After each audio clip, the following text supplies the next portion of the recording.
A partir de todo lo que vivimos, quiero compartir con ustedes una reflexión que he llamado Desde el encierro. Colombia se prepara para reactivar su vida ordinaria. Muchas empresas prenden motores. Algunos sectores ya empezaron a volver a sus trabajos.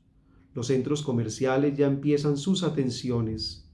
El sistema de transporte, precario por cierto, funciona.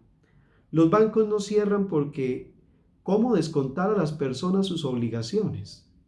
Pero me llama profundamente la atención que las celebraciones religiosas las pongan dentro del rango de riesgo más alto de contagio del COVID-19. Por cierto, hay que decirlo, sobre este tema poco se sabe. No hay certezas. Las estadísticas no las conocemos de manera objetiva. Simplemente nos llegan los datos que anuncian los medios, pero no se nos puede olvidar que todo medio sirve al mejor postor. En fin, sencillamente quiero hacer esta reflexión sobre cómo ven muchos a la iglesia o a las iglesias. Y la respuesta a partir de lo que nos han dado es simple, como una amenaza. Pero, ¿es eso verdad? No sé hasta qué punto el Estado está brindando a la persona humana un verdadero espacio de libertad, de pensamiento personal. No sé y me cuesta creer que sencillamente se está viendo al hombre como un medio y no como un fin.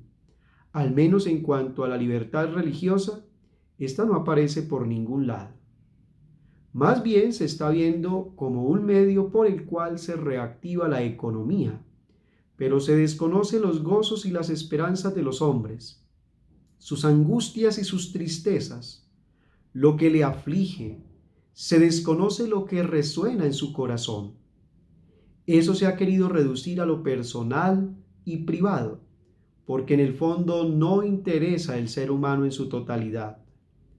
En ese orden de ideas, lo que se ha de reactivar no es solamente lo económico, también otras dimensiones de la vida fundamentales como lo religioso. De lo contrario, caeríamos en una visión del hombre egoísta y hasta cierto punto totalitarista. El hombre tiene dignidad simplemente por el hecho de existir, pero también es esencial para su vida la expresión religiosa pública de su fe. Eso no es mero asunto privado. La fe a lo largo de la historia ha sido de carácter pública. Durante los días de confinamiento, la Iglesia ha querido dar ejemplo de cuidado de la vida. Se ha preocupado de seguir las normas sanitarias impuestas por el Estado secular. Se ha mostrado a favor del cuidado de la vida.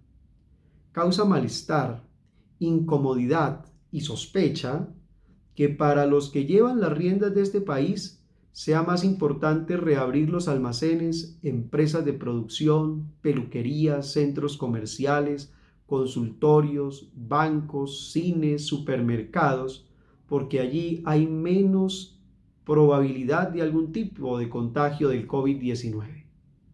En las celebraciones religiosas se puede guardar perfectamente el distanciamiento físico y se pueden mantener los protocolos pertinentes. ¿Por qué mantener cerrados los templos si los fieles están dispuestos a mantener los protocolos? Todo indica que el Estado no considera la práctica religiosa como una actividad esencial para la vida del hombre. Sin embargo, se les tendría que recordar que muchos de los que trabajan en bancos, almacenes, que viajan en el transporte público, son creyentes en su mayoría. Y como ciudadanos, también eligen a los dirigentes del país sin entrar a calificar sus capacidades y gestiones. Para que Colombia se reactive de manera satisfactoria, necesitamos personas anímica y espiritualmente sanas. Muchos colombianos piden a gritos volver a reunirnos para expresar la fe. La religión hace parte esencial de la vida de una sociedad. No es un peligro ni una amenaza, mucho menos, como sí lo es la corrupción, el egoísmo y el oportunismo político. Me gustaría no creer que se está incrementando una cierta religiofobia de manera camuflada. Por último, la Iglesia siempre ha existido para evangelizar. Esa es su misión, para cuidar al ser humano en su totalidad, para buscar su salvación, para despertar el deseo de un progreso a partir de las enseñanzas de Jesucristo el Señor, que ya bien encontramos en el Evangelio. Muchas gracias.